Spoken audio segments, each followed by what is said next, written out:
ጤና ይስጥልን ተመልካቾች፣ ሰበር ዜና ነው። አሜሪካ በጣም ዛሬ አስቸጋሪ በሆነ ሁኔታ ውስጥ ነው ያለችው። 3 የአሜሪካ ወታደሮች በሶሪያ ተገሎባታል። ህይወታቸውን ያጡት ደግሞ በአይኤስ ወይም ደግሞ በኢስላሚክ ስቴት አማካኝነት እንደሆነ ተነግሯል። ከዛ ውጭም ደግሞ እንደዚሁ አሜሪካ ውስጥ በብራውን ዩኒቨርሲቲ ጥቃት ተሰንዝሮ 2 ሰዎች ህይወታቸውን አጥተዋል። 9 የሚሆኑት ቆስለዋል፣ ጉዳት ደርሶባቸዋል። አሜሪካ በዚህ መንገድ ምንድነው የታመሰችው አለችው በጣም በርካቶችን እያነጋገረ የዋለ ጉዳይ ሆኗል። ከዛ ውጭም ደግሞ በአውስትራሊያ ጥቃት ተሰንዝሮ አንድ ቢች ዳር ማለት ነው ቦንዲ በተሰኘ ቢች ዳር ላይ በተሰነዘረ ጥቃት የበርካታ ሰዎች ህይወት ጠፍቷል። አሁን እጅግ አስቸጋሪ ሁኔታዎች እንድትፈጠሩ ዓለም ላይ የሚያሳይም እንደሆነ በግልጽ ተቀምጧል። የሶሪያውን ላስቀድምና ወደ እንግዲህ ብራውን ዩኒቨርሲቲና ወደ አውስትራሊያው መጣሉ በተከታታይ ግን የሶሪያውን መጀመሪያ አስቀድመን ከመካከለኛው ምስራቅ ማለት ነው እንሻገራለን። 2 የአሜሪካ ወታደሮችና አንድ አስተርጓሚ የንጹሃን አስተርጓሚ ህይወታቸውን እንዳጡ በጠቅላላው 3 ሰዎች ከአሜሪካ ፐርሶኔልስ ህይወታቸውን እንዳጡ በግልጽ ተቀምጧል። አምቡሽ ወይም ደግሞ በደፈጣ ጥቃት የተሰነዘረ እንደሆነ ተወስቷል። ይህ ማለት ደግሞ ኢስላሚክ ስቴት አይኤስ የሚባለው የሱ ታጣቂ አንድ ሰው ጥቃቱን እንደሰነዘረ ተነግሯል። የአሜሪካ ሴንትራል ኮማንድ ሴንትኮም የሚባለው ነው ይሄን መግለጫና ሀሳብ የሰጠው። በምን ሁኔታና እንዴት አይነት አጋጣሚ ተፈጠረ የሚለው ዝርዝር ማብራሪያዎች አሁንም እየተጠበቁ ይገኛል። የአሜሪካው ፕሬዚዳንት ዶናልድ ትራምፕም በጉዳዩ ላይ በግልጽ ሀሳብ አስቀምጠዋል። የአሜሪካ 3 በዚህ ልክ ደግሞ ወሳኝ የሚባሉ የጦር አባላት ህይወታቸውን ማጣታቸው በቀላሉ የሚታይ አይደለም ተብሏል። በጣም በርካቶች ደግሞ ጉዳት እንደደረሰባቸው ተቀምጧል። ታጣቂው እንግዲህ ኤንጌጅ አድርጎ ነበረ። ወዲያውኑ ደግሞ እሱም ህይወቱን እንዲያጣ ተደርገዋል። እጅግ አስቸጋሪ ሁኔታ እንዳለ በግልጽ ተቀምጧል። ከዛም ባሻገር ሲሪያ ውስጥ ወይም ደግሞ ሶሪያ ውስጥ ያለው መገናኛ ብዙሃን 2 የሶሪያ ሲሪያን ሰርቪስ ፐርሰናል ደግሞ እነሱም ህይወታቸውን እንዳጡ ነው በይፋ ያስቀመጠው የሶሪያ መንግስት መገናኛ ብዙሃን ማለት ነው። ከዛ ውጭ የአሜሪካው ፕሬዚዳንት ዶናልድ ትራምፕ በሶሻል ሚዲያቸው በትሩዝ ማለት ነው አይኤስ ጥቃቱ እንደፈጸመው ከተናገሩ በኋላ ዩኤስኤንድ ወይም ደግሞ አሜሪካና ሶሪያ እና ሌሎች ደግሞ ዓለም በጠቅላላው አሜሪካ፣ ሶሪያና ዓለም እንደዚህ አይነት አስቸጋሪ ሁኔታዎችን በቆመው አይመለከቱትም። ከባድ የሚባል አጸፋ እንደሚሰነዘር ግልጽ ነው። ሲሪየስ የሆነ በጣም አስቸጋሪ የሆነ ከባድ የሆነ አጸፋዊ ምላሽ እንሰጣለን የሚል ሀሳብ ነው የሰጡት የፕሬዚዳንት ዶናልድ ትራምፕ ማለት ነው። በመልእክታቸው የሶሪያ መንግስት ስቴትመንት አውጥቷል ወይም ደግሞ መግለጫ አውጥቷል። ጥቃቱን አውግዟልና አሜሪካና ሶሪያ አንድ ላይ ሆነው እንደዚህ አይነት አስፈሪውን ጥቃት መመከት እንደሚችሉ ራሳቸው ፕሬዚዳንት ዶናልድ ትራምፕ አስቀምጠዋል። የአልሻራ መንግስትም በዚህ ልክ እየተንቀሳቀሰ ይገኛል። እጅግ አስቸጋሪ ሁኔታዎችን ሊፈጥር እንደሚችል ደግሞ ተቀምጧል። ሴንትኮም የአሜሪካ ሴንትራል እዝ ወይም ደግሞ ማዕከላዊ እዝ የሚባለው በአውሮፓ በአፍሪካና በኢንዶ ፓሲፊክ ያለውን የአሜሪካ ጦር እንቅስቃሴ እንደዚሁም አሜሪካ የምትፈልጋቸውን የፖለቲካና ወታደራዊ ፍላጎቶቿን ለማስፈጸም የምትሄድበትን ርቀት ለማሳካት የሚሰራው ኃይል ማለት ነው ሴንትኮም በመባል ይታወቃል። ማዕከላዊ እዝ ነው። በመካከለኛው ምስራቅ፣ በአውሮፓ፣ በአፍሪካ፣ በኢንዶ ፓሲፊክ የሚንቀሳቀስ ነውና ጥቃቱን የአምቡሽ ወይም ደግሞ አምቡሽ ማለት የደፈጣ ወይም ተደብቆ የተፈጸመ ጥቃት ነው። አንድ የአይኤስ አባል ወይም ደግሞ ታጣቂ የፈጸመው ጥቃት ነው በሚል አረጋግጧል። የኛው ፔንታጎን ደግሞ የአሜሪካ መከላከያ ሚኒስቴር አሁን የጦር ሚኒስቴር የተባለው ማለት ነው የተለያዩ ሀሳቦችን እያወጣ ነው። ጥቃቱ እንግዲህ carried out by ቅድም እንዳልኳችሁ በኢስላሚክ ስቴት እንደተፈጸመ እንደሆነ ነው እንግዲህ እየተናገሩ ያሉት። በብሪታንያ መሰረቱን እያደረገ የሶሪያ ኦብዘርቫቶሪ የሚባል አለ ደግሞ እሱ አንድ ሀሳብ ሰጥቷል። እንግዲህ እሱ ያለው ምንድነው? ይሄኛው ኦብዘርቫቶሪ ወይም ታዛቢ ነው። ቀደም ሲል በሶሪያ በሰብአዊ መብት ጉዳዮች ላይ በተለያዩ ሀሳቦች እንደዚሁ ዘርዘር ያሉ መረጃዎችን በማውጣት የሚታወቅ ነውና በዚህ ጥቃት የሆነውን ነገር ለመግለጽ ሞክረዋል። የአባሉ ይሄኛው ጥቃት የተሰነዘረው በአሜሪካ ኃይሎችና እንደዚሁም ደግሞ በሶሪያ የጦር አባላት ላይ ወይም ሰዎች ላይ ህይወት እንዲቀጠፍ ያደረገው ሰውዬ ከየት እንደመጣ አውቃለሁ የሚል መረጃ ነው ያለው። ቀደም ሲል የሶሪያ የሴኩሪቲ ኃይል ወይም የሶሪያ የደህንነት ኃይል አባል ነው የሚል መግለጫ ነው የሰጠው። ወይም ደግሞ በብሪታንያ ወይም በዩናይትድ ኪንግደም መቀመጫውን ያደረገ የሶሪያ የሰብአዊ መብቶች ጉዳዮች ታዛቢ ቡድን ነው ይህን መግለጫ ያወጣው። እስካሁን ግን ጥቃቱን የፈጸመው አይኤስ ይሁን ምን ይሁን ኃላፊነቱን የወሰደ አንድም አካል የለም። ማንም ሬስፖንሲቢሊቲ አልወሰደምና ይሄኛው ደግሞ የተለያዩ ጥያቄዎች እንዲነሱ ያደርጋል። እንግዲህ ታጣቂው ወይም ደግሞ በደፈጣ አሊያም ደግሞ ተደብቆ ጥቃት ፈጸመ የተባለው ሰውዬ ጥቃቱን የፈጸመው በፓልሚራ በሚባለው አካባቢ ነው። ፓልሚራ ደግሞ እንግዲህ ሶሪያው ፕሬዚዳንት በሽር አልአሳድ መንግስት አሁን ያለው በሽር አልአሳድ አይደለም፣ የሶሪያ መንግስት የአልሻራ መንግስት ማለት ነው፣ ወይም ደግሞ አልጁላኒ በሚል የሚጠሩት የእሳቸው አስተዳደር የማይደርስበት ወይም ደግሞ የእሳቸው አስተዳደር የማይነካው ቦታ ላይ የተፈጸመ ጥቃት እንደሆነ ተቀምጧል ማለት ነው። እንግዲህ ጥቃቱ አሁንም በተለያዩ ጉዳዮች ላይ በተለያዩ ስሌቶች ላይ ምርመራ የተደረገበት እንደሆነ ሀሳቦች ወጥተዋል። ፔንታጎን ወይም ደግሞ የአሜሪካ መከላከያ ቀደም ሲል መከላከያ በሚል የሚጠራው አሁን ደግሞ የጦር ሚኒስቴር ጥቃቱ በቀላሉ የሚታይ እንዳልሆነ አስቀምጧል። ይሄኛውም ደግሞ የሶሪያው ፕሬዚዳንት የማይቆጣጠራቸው ቦታዎች ላይ የተፈጸመ ጥቃት ወይም ፓልሚራ የሚባለው አካባቢ ላይ እንዲሆን ተደርጎ የተፈጸመ ጥቃት ነው ወይም ደግሞ እዛ ላይ የተደረገ ጥቃት ብሎ ነው እንግዲህ የፈረጀው ፔንታጎን። የተለያዩ ጥያቄዎች እየተነሱም ይገኛል። ትራምፕ እንደዚህ አይነት በተጨማሪ 3 ሰዎች ደግሞ ጉዳት እንደደረሰባቸው አስቀምጠዋል። የአሜሪካው መከላከያ ሚኒስትር ፔት ሄግሴት እንግዲህ let it be known if you target Americans anywhere in the world you will spend the rest of your brave Yes, life knowing the United States will hunt you, find you and ruthlessly kill you የሚል ሀሳብ ነው የሰጡት። ሴክሬታሪውም እንግዲህ ማለት ፔት ሄግሴት የመከላከያ ሚኒስትሩ ታውቁታላችሁ፣ አሜሪካን የነካ በአሜሪካ ላይ ጥቃት የፈጸመ በአሜሪካ ላይ ያሴረ ሁሉ አሜሪካ ላይ እጁን ያነሳ ሁሉ ምን እንደሚሆን ታውቁታላችሁ። የህይወታችሁን ቀሪ ክፍል በስጋትና በፍራቻ እየታደናችሁ አሜሪካ ህይወታችሁን ትቀማችኋለች ወይም ደግሞ ምንም ቦታ በየትኛውም መንገድ ብትሆኑ ህይወታችሁን ታጣላችሁ፣ ዋጋችሁን ታገኛላችሁ የሚል መግለጫ ነው የሰጡት ፔት ሄግሴት። እነዚህ ሁኔታዎች እጅግ አስቸጋሪ ናቸው። የሶሪያ የውጭ ጉዳይ ሚኒስትር ደግሞ አሳድ አልሻባያን ይባላሉ። እሳቸውም ሀገራቸው ይህን ጉዳይ እንደምታወግዝ በግልጽ አስቀምጠዋል። ቶም ባራክ የተሰኙት ደግሞ በቱርክ የአሜሪካ አምባሳደር እንደዚህ አይነት ወይም ደግሞ ለሶሪያም ልዩ መልክተኛ ናቸው ወይም ስፔሻል ኤንቮይ ይባላሉ። እሳቸውም ጉዳዩን አውግዘዋል እና ትንሽ አሜሪካ ላይ ያለው ሁኔታ በተለያየ አቅጣጫ የሚለካ ፖለቲካውን ሰዎች በሚመለከቱት ብቻም ሳይሆን በተለያየ መንገድ መታየት እንዳለበት የሚጠቁም ነው እየተባለ ይገኛል። ይሄኛው ጉዳይ በበርካቶች ዘንድ በተለያየ ስሌት ሊታይ ቢችልም ግን አሁን ያለው ሁኔታ ደግሞ ከፕሬዚዳንት ዶናልድ ትራምፕ አስተዳደር ውጪ ይሆናል ተብሎም ስለማይታሰብ እጅጉን አስቸጋሪ ጊዜ ላይሆን ይችላል ተብሎ ይታሰባል። ከዚህ ውጪ ደግሞ እዚሁ ላይ እንግዲህ አሜሪካ ላይ መቆየት ያስፈልጋል። አሜሪካ ሌላ እዛው ሀገሯ ውስጥ ስትታመሱላለች። አሜሪካ ሀገሯ ውስጥ ስትታመሱላለች ማለት አሜሪካ ላይ ድጋሚ ደግሞ ሌላ ጥቃት ተሰንዝሮባታል።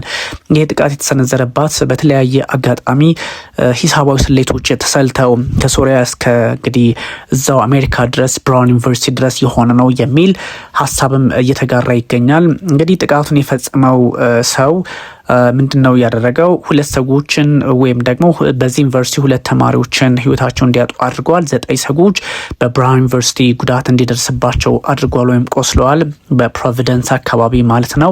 ፖሊስ የተለያዩ ሁኔታዎችን እያጣራ ይገኛል። በተለይም ደግሞ ጥቃቱን የፈጸመው አንድ ሰው እንግዲህ ድሬስ ኦል ኢን ብላክ ሙሉ በሙሉ ጥቁር ለብሶ ከዛ ወደ በእግሩ ሲንቀሳቀስ እንደነበረ ማረጋገጫ አግኝቻለሁ ብሏል። ከዛ ሼልተር ኢን ፕሌስ ኤንድ ሼልተር ኢን ፕሌስ ዋርኒንግ ኢዝ ኢን ኢፌክት ፎር ዘ ኤሪያ ሰራውንዲንግ ዘ ፕሬስቲጂየስ ዩኒቨርሲቲ ነው። በጣም የተከበረ ዩኒቨርሲቲ ነው ባይ ዘ ወይ ብራውን ዩኒቨርሲቲ። ስለዚህ እዛ አካባቢ ላይ ሰዎች እንቅስቃሴ ሲያደርጉ ወይም ደግሞ አሁንም ቢሆን በመጠለያ ውስጥ እንዲቆዩ ትዕዛዝ ሰጥቷቸዋል። ስለዚህ አሜሪካ ምንድነው የሆነች ያለችውን የሚለውንም ደግሞ በተለያየ መንገድ ለማየት ያስገድዳል ነው። ጥቃቱ እንግዲህ ካምፓስ አካባቢ የሆነ በመሆኑ በጣም በርካታ ማስ ሹቲንግ እንዲፈጸም አድርጓል። እንደ ዩኤስ ለ389ኛው ነው በዚህ ዓመት እንደዚህ አይነት ጥቃት ሲፈጸም። ያ ማለት ሉክ እናንተ አንደርስታንድ ማድረግ እንዲመቻችሁ the attack on the campus bring the number of mass shooting in the US to 389 for this year ነው። እንግዲህ በአሜሪካ ካምፓሶች ወይም ደግሞ ግቢዎች በዩኒቨርሲቲዎች ጥቃት ሲፈጸም ይሄኛው 389ኛው ሆኖ ተመዝግበዋል ማለት ነው። ይህን ጥናት ያወጣው እንግዲህ ገን ቫይለንስ አርካይቭ ላይ በወጣ መረጃ መሰረት ነውና እንደዚህ አይነት አጋጣሚዎቹ ምንድነው ያላቸው ጥያቄ የሚል ሀሳብም ያ ምንድነው ጥያቄያቸው እነዚህ ጥቃት የሚሰነዝሩ ሰዎች ምን አስበው እያደረጉት ነው የሚለውንም እንደዚሁ ደግሞ በተለየ አቅጣጫ ለማየት ያስገድዳልና ማስ ሹቲንግ ወይም ደግሞ መጠነ ሰፊ ጥቃት ሲፈጸም ሰዎች ደግሞ ቪክቲሞቹ ኢንጁርድ መሆን ኪልድ መደረግ ጥቃቱ ባሻገር ደግሞ ማነው ይሄን ጉዳይ ያደረገው የሚለው ለማጣራትም ብቻም ሳይሆን ሰውየው አሁን የት እንዳለ እስካሁን አልታወቀም። ይሄን ጉዳይ እስከነገርኳችሁ ሰዓት ድረስ አንዳንድ ሁኔታዎች እጅግ አስቸጋሪ ሆነዋልና ታጣቂው እንግዲህ ክላስሩም ውስጥ ነው ጥቃት የፈጸመውና ትንሽ አስቸጋሪ ነው። ሳተርዳይ ላይ ነው ትላንት ማለት ነው ወይም አዳሩም ማለት ነው እና ትንሽ የሚያስቸግሩ ነገሮች አሉ። ሃሌ ኢንጂነሪንግ ቢልዲንግ የሚባለው በምስራቃዊ የብራውን ካምፓስ ጫፍ ላይ የሚገኝ አካባቢ ላይ ነው። እዛ ላይ የተፈጸመ ጥቃት ነው እና እንግዲህ ፋይናል ኤግዛም እየተወሰደ ነበር፣ የመጨረሻ ፈተናቸውን ቢልዲንጉ ላይ ማለት ነው። በምን ሁኔታ ምን አበረታቶት ወይም ደግሞ ለምን ጥቃቱን እንደሰነዘረው እስካሁን የታወቀ የለም። ሰውየውም የት እንዳለ አልታወቀም እና የዚህ ባሩስና ሃሌ የሚባሉት የኢንጂነሪንግ ህንፃዎች 7 ወደ ላይ ማለት ነው 7 ምንድነው የሚባለው ፎቅ ወይም ደግሞ ስቶሪ ያላቸው ወደ ላይ 7 ፎቅ ናቸው። ብሎካቸው በዛ ልክ እንትን የሚል ነው እና 117 ላብራቶሪ ያላቸው ናቸው። በጣም በርካታ ክላስሩም እንደዚሁም 3 ሌክቸር ሃል ያላቸው ናቸው። እዛ ላይ የተፈጸመ ጥቃት መሆኑ ተቀምጧል እና እንደዚህ አይነት ትንሽ አስቸጋሪ ነገሮች እዛ አካባቢ እንዳሉ የሚጠቁም ነው እና ምንድነው አሜሪካ ላይ የሆነ ያለው አሜሪካ ጉዳዮችን የምትቆጣጠርበትን መንገድ ማስተካከል የለባትም የሚሉ መረጃዎችም በስፋት እየወጡ ይገኛልና አንዳንዶች በቀላሉ ላያዩት ቢችሉም ግን በአሜሪካ ፖለቲካ ውስጥም የራሱን የሆነ ጫና ሊፈጥር እንደሚችል ሳይታለም የተፈታ ያደርገዋልና ብዙዎች የራሳቸውን አቅጣጫ በተመለከተ ወይም ደግሞ የሀገሪቱን ፖሊሲ ለመመርመር በሚያስችል መንገድ ሀሳባቸውን ለማጋራት ቢሞክሩም ሁሉም ግን እስከሚታወቀው ድረስ ወይም ደግሞ አንዳንድ ሁኔታዎችን እስከሚታዩ ድረስ እጅግ አስቸጋሪ ሆነው ሊቀጥሉ እንደሚችሉ ፍንጭ የሚሰጡ ሀሳቦች እየወጡ ነውና ምንድነው ቪክቲሞቹ እነማን ናቸው የሚለውም እንደዚሁ ሁለቱ ተማሪዎች ናቸው እንግዲህ ህይወታቸውን ያጡት ማለት ነው። ሌሎች ደግሞ 9 ሰዎች ጉዳት ደርሶባቸዋል። የጤና ባለሙያዎች እንደሚሉት ከሆነ ግን ክሪቲካል ኮንዲሽን እንግዲህ በጣም እጅግ ክሪቲካል ኮንዲሽን የተባሉት 6 ናቸው። ከ9 3ቱ እንግዲህ ክሪቲካል በት ስታብል እጅግ አስቸጋሪ በሆነ ሁኔታ ውስጥ እንዳሉ ገምተዋል። ግን ደግሞ የተረጋጉ ናቸው ተብሎ ይታሰባል። 2ቱ በቀላሉ ጉዳት የደረሰባቸው ናቸው የሚል ሀሳብም እንደዚሁ እየተጋራ ይገኛል። እንደዚህ አይነት አጋጣሚዎች ለምንድነው የተፈጠሩት? እስካሁን በምን መንገድ ብራውን ዩኒቨርሲቲ ደግሞ ፕሬዚዳንቱ ክሪስቲና ፓክሰን እንግዲህ ምንድነው ሊሉ የሚችሉት የሚለውንም እንደዚሁ በተለያየ መንገድ እየተጠበቀ ይገኛል። ጥቃቱን የተፈጸመው ሰው በዛ አካባቢ አንዳንድ ሁኔታዎችን አስቸጋሪ በሆነ ሁኔታ ወይም ደግሞ ግምት ውስጥ አስገብቶ እንደመጣ ነው የሚነገረው። ዩኒቨርሲቲው 11,000 ተማሪዎች እና ከዛም በላይ እንዳሉት ይነገራል። በፕሮቪደንስ ሮያል አይላንድ ወይም ደግሞ በዚህ ካፒታል ሲቲ ውስጥ የሚገኝ ነውና 50 ማይል እንግዲህ ማይል ያው አሜሪካ ብዙ ጊዜ የምትጠቀምበት ነው ወይም ደግሞ 80 ኪሎ ሜትር ከቦስተን የሚርቅ ነው። 180 ማይል ወይም ደግሞ 290 ኪሎ ሜትር ላይ ከኒውዮርክ የሚርቅ አካባቢ ላይ የተፈጸመ ጥቃት ነውና ቪክቲሞቹ ተማሪ መሆናቸው የተለያዩ ጥያቄዎችን ሊያስነሳ ይችላል። እንግዲህ ታጣቂው ማን ነው፣ ይህን ጥቃት የተነዘረው ማን ነው የሚለውም በብዙዎች ዘንድ የሚጠበቅና ሀሳብ እየተነሳበት የሚገኝ ነው። very little is known about the gunman so far, but police have released CCTV footage of a male suspect walking away from the scene of the shooting wearing all black clothing. እንግዲህ ጥቃቱን የሰነዘረው ሰው ሙሉ በሙሉ ጥቁር የለበሰ ነው። የሲሲቲቪ መረጃዎችን የአሜሪካ ፖሊስ ግምት ውስጥ አስገብቶ ባወጣው መረጃ ማለት ነውና እሱ ሹቲንጉን ሲፈጽም በዚህ ልክ ነው። ሙሉ ጥቁር ልብስ ለብሷል። የሚታወቀው ነገር ያን ያህል አይደለም። ከሲኖ ወጥቶ ሲሄድ ወይም ደግሞ ጥቃቱ ከተፈጸመበት ቦታ ላይ ወጥቶ ሲሄድ የሚያሳዩ መረጃዎች አሉ እንጂ እስካሁን በዝርዝር ጉዳዮች አልታዩም ወይም ደግሞ ሀሳቦች አልታዩም የሚሉ መረጃዎች ናቸው እየወጡ ያሉት። ዞሮ ዞሮ አሜሪካ እንግዲህ ከሶሪያ እስከ እንደዚሁም ደግሞ እስከ ራሷ ብራውን ዩኒቨርሲቲ ድረስ በቦስተን በጥቂት ኪሎሜትሮች አቅራቢያ እንደዚሁም በኒውዮርክ 290 ኪሎ ሜትር አቅራቢያ ላይ ጥቃት መሰንዘሩ ተረጋግጧልና ምንድነው የተፈጠረው የሚለውን ለመዳሰስ ያህል ነው። ከዛ ውጭ ደግሞ ቀደም ሲል እንደነገርኳችሁ ብዙ የማስ ሹቲንጎች እየተፈጸሙ ይገኛል። 12 ሰዎች በጆሽ ኮሚኒቲ አት አውስትራሊያ ቦንዲ ቤች ወይም ደግሞ 12 ሰዎች አይሁዶች ኢላማ ውስጥ ሆነው 12 kill ensuring target Jewish community at Australia's Bond Beach ፖሊስ ሳይ የ12 ሰዎች ወይም ደግሞ አይሁዶችን ኢላማ ያደረገ 12 ሰዎችን ኢላማ ያደረገው የጆሽ ኮሚኒቲ ወይም ደግሞ አይሁዶችን ነው። ጂዊሽ ኮሚኒቲዎችን ኢላማ ያደረገ ጥቃት ተሰንዝሮ በአውስትራሊያ ቦንዲ 12 ሰዎች ህይወታቸውን ማጣታቸው ተነግሯል እና እጅግ አስቸጋሪ ነው። ኒው ሳውዝ ዌልስ ፖሊስ የአውስትራሊያ ማለት ነው 12 ሰዎች ህይወታቸውን እንዳጡ በግልጽ አስቀምጧል። እንግዲህ በቦንዲ ቢች ታርጌት ያደረገው ደግሞ የአይሁድ ኮሚኒቲዎችን እንደሆነ ተነግሯል። 29 ሰዎች ደግሞ ወደ ሆስፒታል መወሰዳቸው ይፋ ሆኗል። የኒው ሳውዝ ዌልስ አካባቢ ፖሊስ ነው ይሄን ያደረገው ወይም የተናገረው ማለት ነው። ትንሽ በአይሁዶችም ላይ ጫናዎች እየመጡ እንደሆነ በግልጽ የሚያሳይ ነውና እንግዲህ ኢቨንቱ እየተደረገ የነበረው በቢቹ ቱ ማርክ ደ ስታርት ኦፍ ይሄ የነሱ በዓል አለ ሃኑካ የሚባል በዓል አላቸውና እሱ ላይ 1000 ሰዎች አቴንድ የሚያደርጉት ነበረ። እዛ ላይ የተፈጸመ ጥቃት እንደሆነ ተቀምጧል። እንግዲህ ናይት ኦፍ ፒስ ኤንድ ጆይ የሚታወቀው እንግዲህ የሰላምና የደስታ ምሽት ነው ተብሎ የሚታሰብ ነበረ። እንግዲህ በዚህ በአስከፊው ጥቃት ሁኔታዎች እንደተቀየሩ በግልጽ ተቀምጠዋል።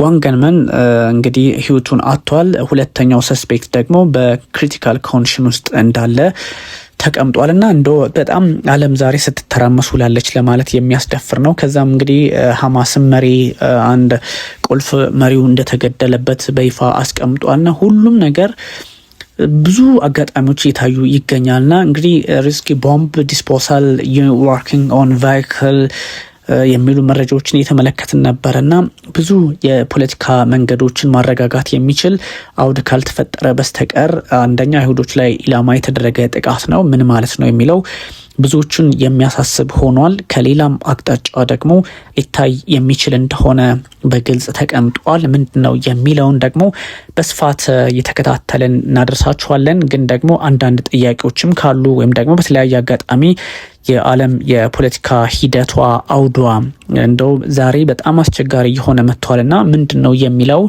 ማየትም ያስፈልጋልና ኢንቨስቲጌሽን እየተካሄደ ነው። ዓለም ላይ ካሉ የፖለቲካ አውዶች አሁን ትንሽ ውጥረት የበዛበት በመሆኑ